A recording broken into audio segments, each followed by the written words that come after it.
All right, everybody.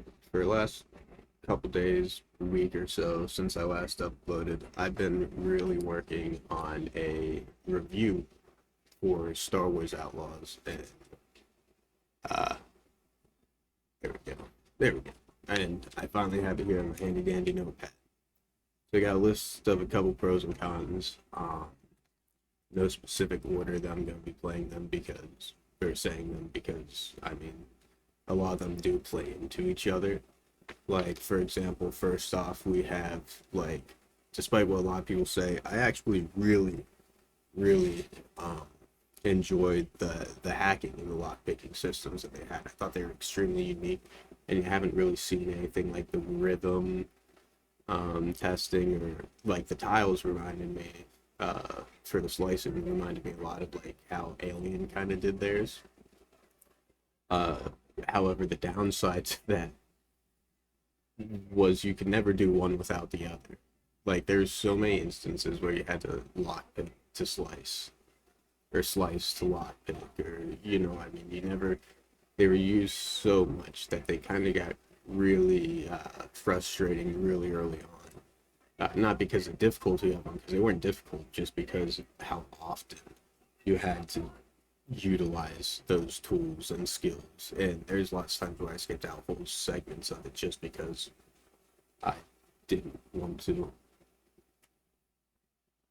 Um, Another really unique thing that I really enjoyed was they included a lot of cool side characters. Like you saw Boba Fett, uh, Jabba the Hutt, Darth Vader was in there. I believe you even saw like Carbonite Han Solo. I'm not exactly sure because we didn't get a good look at him. I'd have to go back and rewatch it. But yeah, that was really cool. I really like seeing a cameo from Boba Fett and Darth Vader. But and even Lando Calrissian. However, like as cool as it was that they included these characters, they were so insignificant to the actual game that it kind of felt like it was offensive towards them to just you know uh, drop their picture, drop their like little cameos and that leave. Uh, with that being said, obviously, rest in peace, James Earl Jones, who passed away recently. Uh, the original voice of Darth Vader. Another thing I have written down here on my pros list is the graphics were absolutely phenomenal. Um,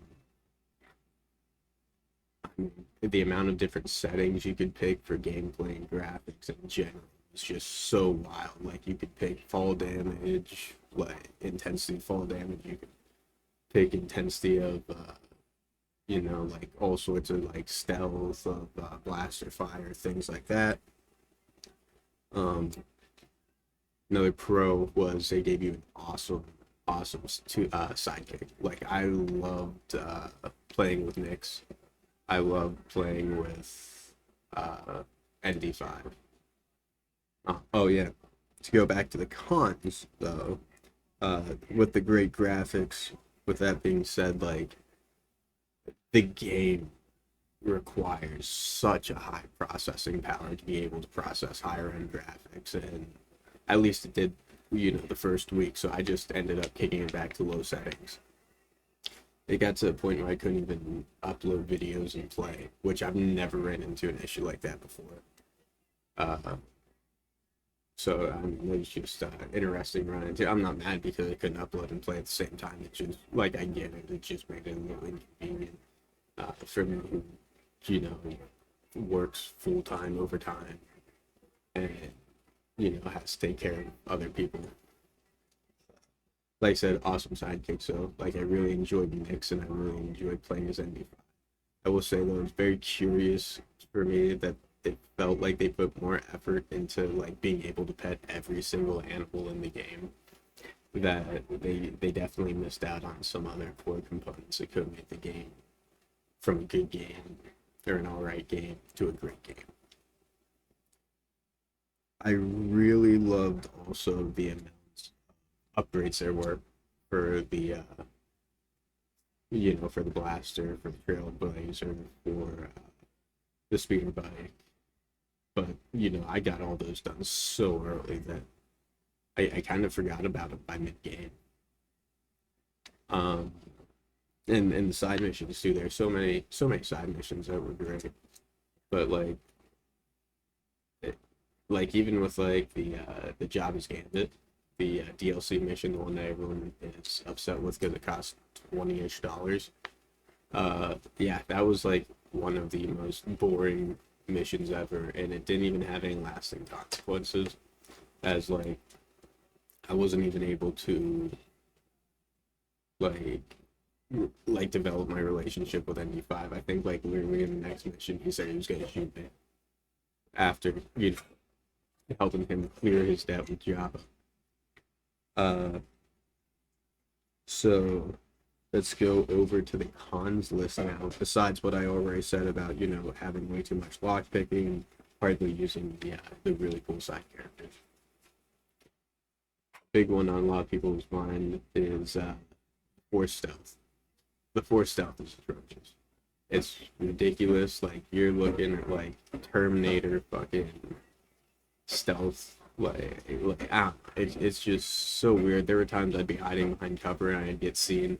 There'd be times where I went to attack someone, stealth attack someone, and I just end up like punching them repeatedly because it didn't register. There'd be times where, because like stealth attack square, which is there's nothing wrong with being square. I'm sure I could have changed it, and like interacting with things was R3.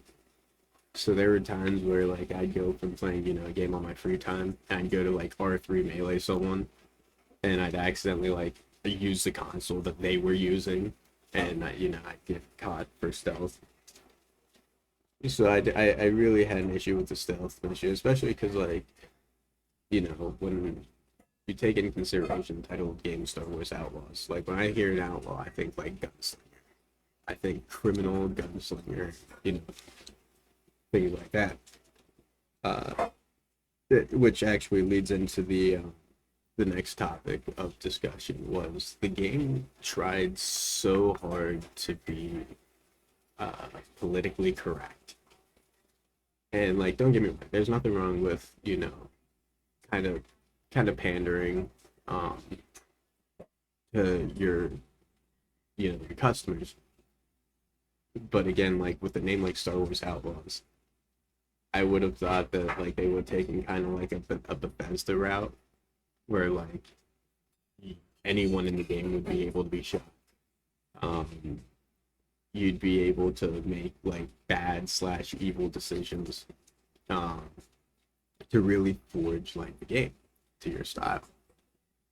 Uh, and that was just all missing. Like even like the decisions that you could make, they didn't really affect much, like except for your reputation, which leads into the next thing. The reputation system is just it's so ass.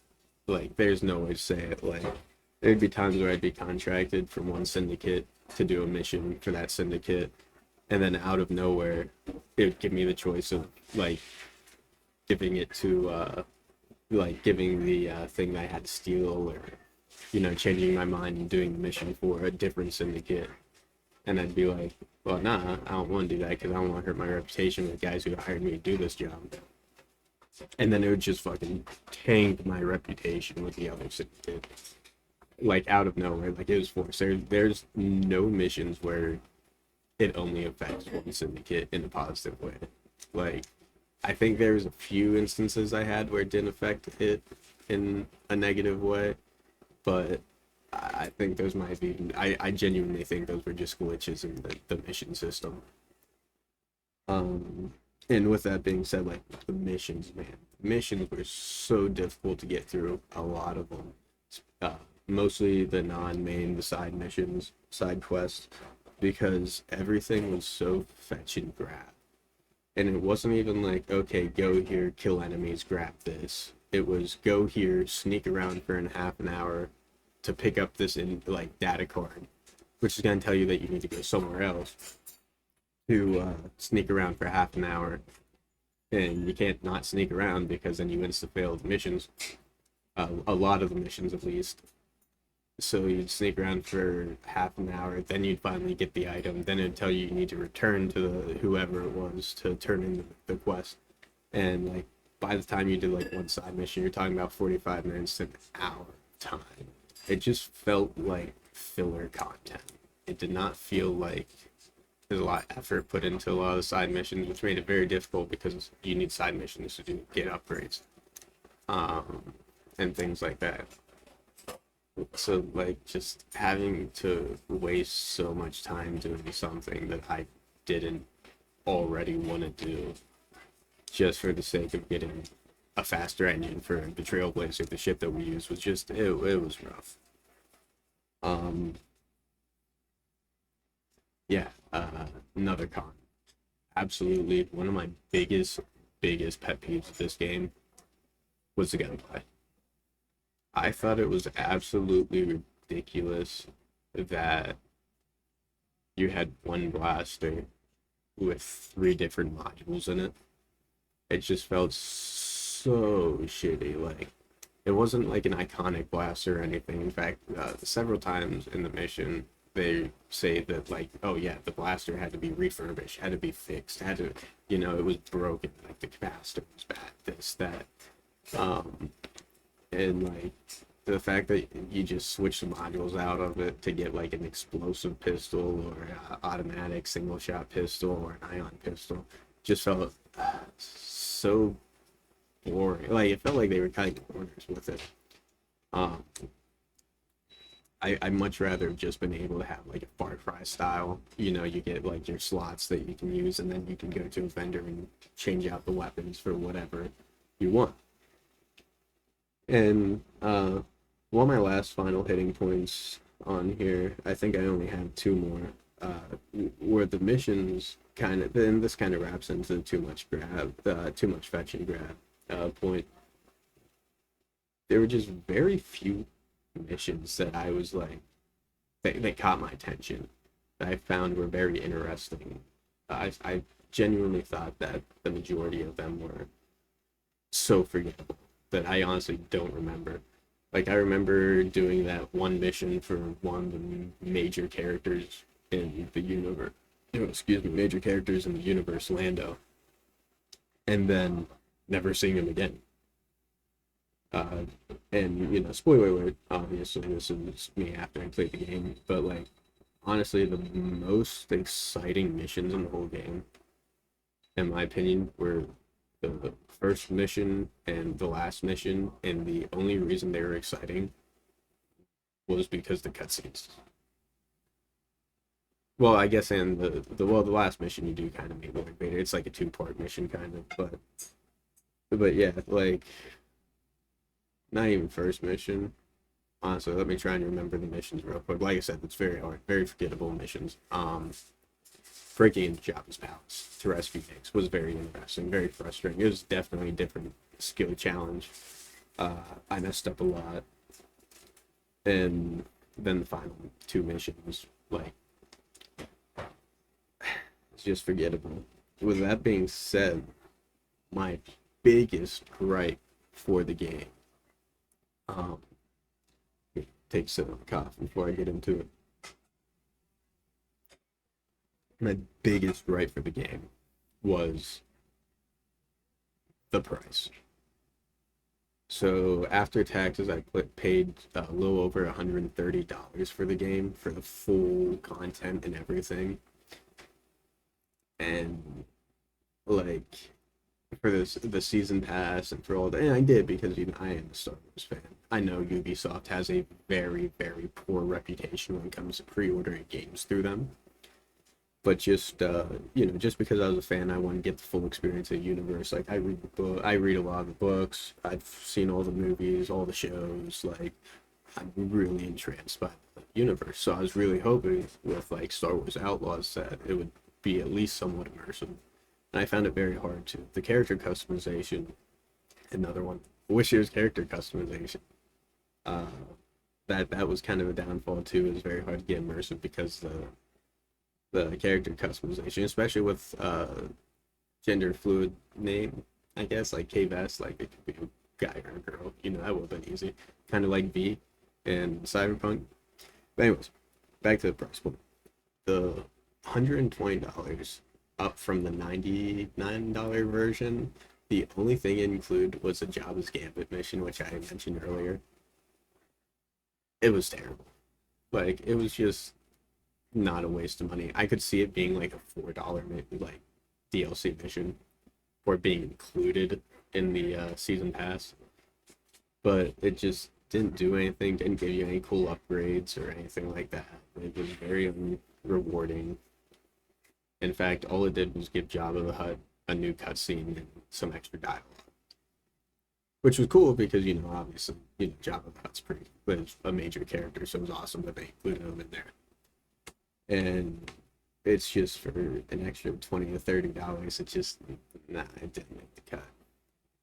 Now the overall price, I think the game's a really decent game for $40. I think if the game was $40, DLC price is $60, I would be fairly happy with like the cons of it. Just because that would make that, I don't know, I'd feel like I got what I paid for it. But for $120, it was a not interesting game, and it's so unfortunate. But it did have some really good fun, things. Like I said, it's very innovative in the hacking, lock picking, and it did include some great characters. It would have been so easy to get more Morrison to voice Boba Fett. Like, this man's been itching to voice him again since the Book of Boba Fett, which, unpopular opinion, I actually enjoyed. Probably only because I love Tamora Morrison and Boba Fett, but here's what it is. So with that being said, my final out of 10 rating for Star Wars Outlaws. I thought a lot about this. I was going to give it a little bit of a higher one, but then I sat down and I wrote things down, and there's no way that I could. But the highest possible rating I give Star Wars Outlaws would be a 6.5 out of 10. And with that being said, 6.5 out of 10, 65%. A lot of people ragging on the game, have a different opinion. They think it's, absolute dog shit. They think it's the worst game that's come out, blah, blah, blah. But I don't think that's the case. I think it is better than the majority of people are saying it is. But at the same time, it's not great. Like, I have the season pass. I don't even know if I'm going to get back on it to play any season pass content. And that's even if they include season pass, because a lot of these developers had a habit recently of dropping a season pass, purchasing the season pass, and then just releasing DLC you have to pay for anyways. I don't know why. So season passes have become so controversial compared to like the early to mid 2010s that it's sad. But yeah, that's my genuine review is going to be 6.5 out of 10. Thank you everybody for watching, and I hope to see you guys over when I start my playthrough of Space Marine 2.